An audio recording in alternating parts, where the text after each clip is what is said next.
உன்னை ஞாபகம் வச்சுக்கோ.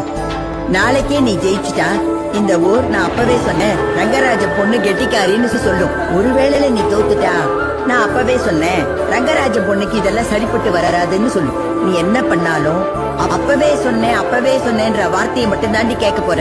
இப்படி எல்லாம் யோசிச்சுட்டு இருந்தா சரிப்பட்டு வராது. ஒரு பொண்ணு எது செய்யலாம்னு 5 இருக்கு, எது செய்யக்கூடாதுன்னு 50 இருக்கு. எல்லாருக்கும் பிடிச்ச அந்த 5 நம்ம செய்யலாம், ஆனா நமக்கு பிடிச்ச அந்த 50 நம்ம செய்யக்கூடாது. அவ்வளவுதான், சிம்பிள் ஒரு பொண்ணோட லைஃப்.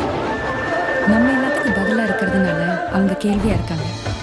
நாம கேள்வியா இருந்தோம்னா யாருக்கிட்டையும் பதில் இல்லை. நீ யாருக்கு தெரியாத வசந்தியா இருந்தா கூட பரவாயில்ல, ஆனா எல்லாரும் கேள்வி பண்ற வசந்தியா எப்படி ஆன? வாழணுங்கிறத விட சுய மரியாதையோட வாழணுங்கிறது முக்கியம் இல்லையா? பார்க்கத்தானே போற இந்த காளியோட ஆட்டம். சிறப்பான தரமான சம்பவங்களை இதுலதான் பார்க்க போறேன்.